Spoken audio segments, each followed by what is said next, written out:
Hey, welcome back to Coast Sport Football. My name is Lockie and you are watching the first video in quite some time, but we have arrived just in time for the mid-season ratings. We're going to be going through every single A-League men's team and reviewing their season up till this date, starting with Adelaide United. In many ways, this has been a classic season for Adelaide United. 5 wins, 4 draws, 4 losses. They've scored 18, they've conceded 18. Overall, it's been a pretty positive season, I think, for Adelaide United. Their star man, Craig Goodwin, has had a pretty exciting last few months, obviously starring at the FIFA World Cup for the Socceroos. And yes, they have put in some really impressive performances throughout the season. And the thing that's really hurting Calvert's side at the moment is consistency, really getting that form going where they can win back-to-back games. And especially getting red cards out of their game. They've picked up a number of red cards this season, especially that back line has been chopping and changing a little bit throughout the year. Reds fans would probably want to see some consistency in the lineup itself as well. The outlook for the second half of the season for Adelaide United, I think it's pretty safe to say that they will be playing finals football, always a dangerous side. For Adelaide United, a decent season so far. Let's go 7 out of 10. Next up, we're talking about Brisbane Roar. 3 wins, 7 draws, 3 losses. Again,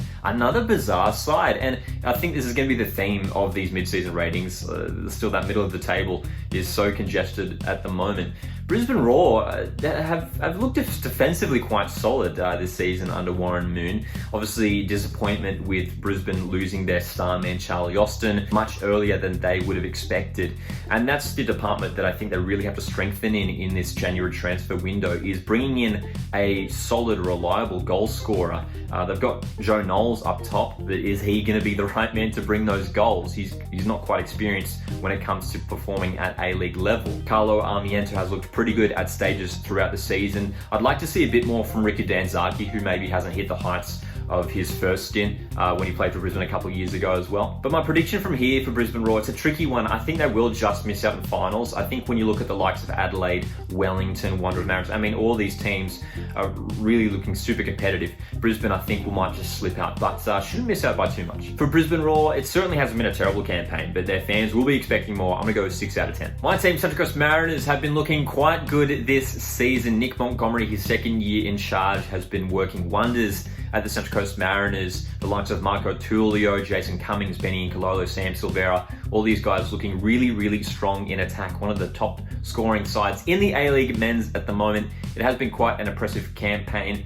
Some stumbles here and there, of course, the recent loss to Wellington Phoenix, but I don't think these losses will affect the Mariners, and especially the way they come back in second halves has been really impressive this season. And I think it's pretty safe to say that Mariners will once again be playing finals football in season 22-23. Despite 5 losses throughout the campaign, I'm going to give them an 8 out of 10. Macarthur FC, of course, the Bulls recently losing their star coach Dwight York over some pretty dramatic circumstances, which hopefully for the Bulls' sake won't affect their season. They've been performing all right. Again, a little bit of inconsistency here and there. They have picked up six losses, but the recent Australian Cup winners, on their day, I feel like could beat anyone in the league. I mean, they've still got one of the best players in the competition in Ulysses De Villa. I mean, they've got Al Hassan Toure, Daniel Arzani. Craig Noon can still provide a threat as well, and defensively have been pretty sound as well. But the problem with the Bulls is just when you play them, you just don't know what side you're going to get. They could, turn it on one day, but fall apart the next. So that inconsistency again,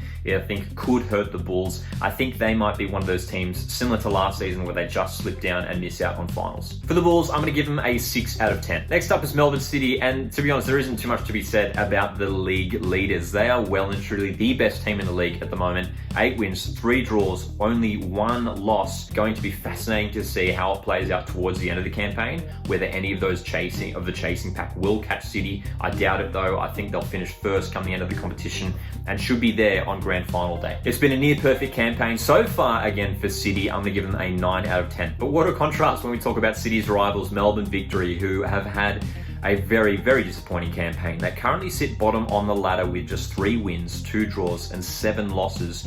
And it's quite perplexing just seeing how far Tony Popovich's side has fallen, considering how strong and formidable they looked last season. And many people, myself included, were tipping Melbourne Victory to once again have a fantastic season this year. But it just seems to be all falling apart after of course, the terrible scenes at the Melbourne Derby a couple months ago. It's a bit concerning as well when you look at some of their star players like Jake Brimmer, Ben Falami, maybe not performing at the same sort of level that they were at last season when Melbourne Victory were performing so well. So it's really just a question of what is Tony Popovic going to do to turn this side around? I mean, there's no doubt Tony Popovic is a class coach, but this is just really bizarre to see this coach and this set of players so far down the ladder.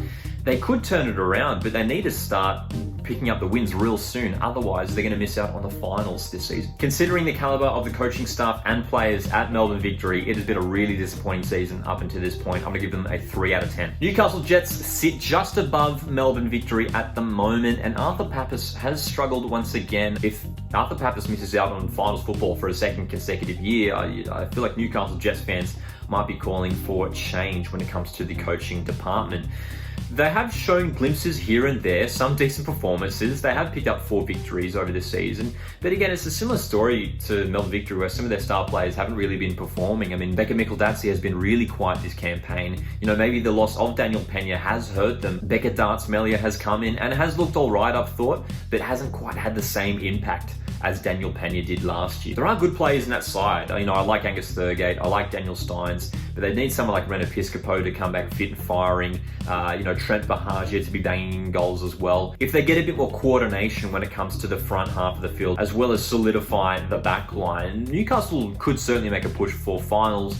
But I think at this stage, it is unlikely. I think they will miss out. Newcastle Jets, it has been a poor season so far. 4 out of 10. Perth Glory have been one of the most entertaining sides to watch in the A-League men's competition this season. Despite only sitting 7th, they're not in the top 6, but they're on some pretty good form of late and are turning Macedonia Park into a fortress. And it's really quite impressive what Ruben Zakovic is doing in his first full year in charge at Perth Glory. Of course, playing away from their usual home stadium. They've decided to make this little, what is basically like an NPL ground. They have made it a fortress and they are picking up results there. Players like Khalifi, Ryan Williams, and now Adam Taggart, who is back at the club, looking pretty good as well. This is a team who surprisingly could be playing finals football. I think after last year's disaster season for the Western Australian club, a lot of people once again tipped them to struggle this season. But they are performing above expectations at the moment. It's been quite an impressive campaign for Perth Glory. And I can only see this upward trend continuing, especially if they keep picking up the wins at home. If they can pick up just a couple sneaky away wins in the second half of the campaign, Perth Glory could be playing finals football. I think it's been a really impressive season considering the circumstances. I'm going to give them a 7 out of 10. Sydney FC, the Sky Blues, once again struggling this year. Again, I think this was a team we probably expected to bounce back after a disappointing finish to last year. Steve Corica, really under pressure at the moment. At the time of this recording, he is still in charge of the Sky Blues, which to be honest still shocks me. I was of the opinion that Sydney FC should have changed coaching, should have changed head coaches at the end of last season. He is still in charge and they sit 3rd from bottom, 4 wins, 2 draws, 7 losses. They've scored 18, conceded 22. They have the 2nd worst defence in the league as well, Sydney FC. And they're really going to turn it around. I mean, Alex Wilkinson has just recently returned to injury. Jack Rodwell has been in and out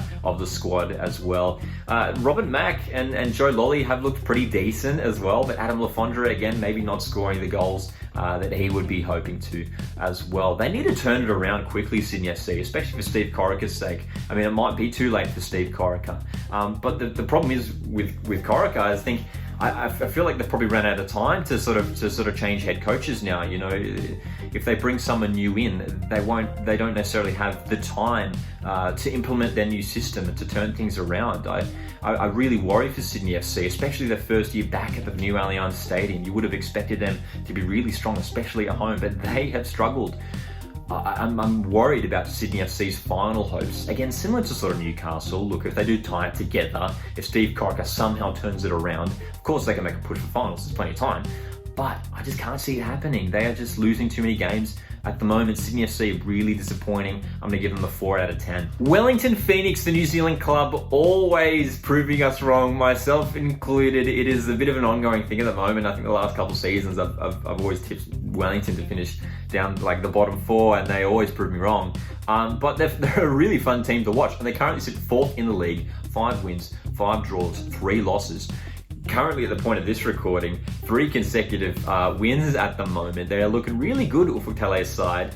And again, Oscar Zawada has looked really good. It's a credit to Wellington's recruitment. Krayev as well on the left wing. It's a nice combination of attackers that they have there at Wellington Phoenix. Costa Barbarouses there as well. And there's some depth in the side as well. There's some more depth than maybe you would have felt like, especially considering they've got, if you just look at midfield, for example, Clayton Lewis, Alex Rufer, Nico Pennington, Steve Ugarkovic. I mean, there's some good sort of options all around the park. I've been really impressed with the fullbacks. Callan Elliott has looked great at right back. Lucas Moragas on loan from the Jets has been impressive also. Wellington Phoenix, they should be playing finals football. Unless they, go through a drop in form, there's no reason why they won't be playing finals football.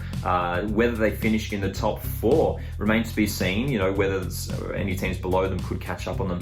But Wellington Phoenix, I think, will be playing finals football this year. Have been really quite impressive. I'm going to give them a 7 out of 10. Western Sydney Wanderers have been looking quite good as well this season, turning it around for Western Sydney after some disappointing last few years. Of course, there's still plenty of time left. We don't want to say that they will be playing finals football this season, but they should be. They have looked pretty good overall, Western Sydney Wanderers. Defensively very solid. Just the structure of the team, they look a lot more cohesive compared to past years. And that formation that they're playing now, sort of that 4-2-3-1, is looking really solid.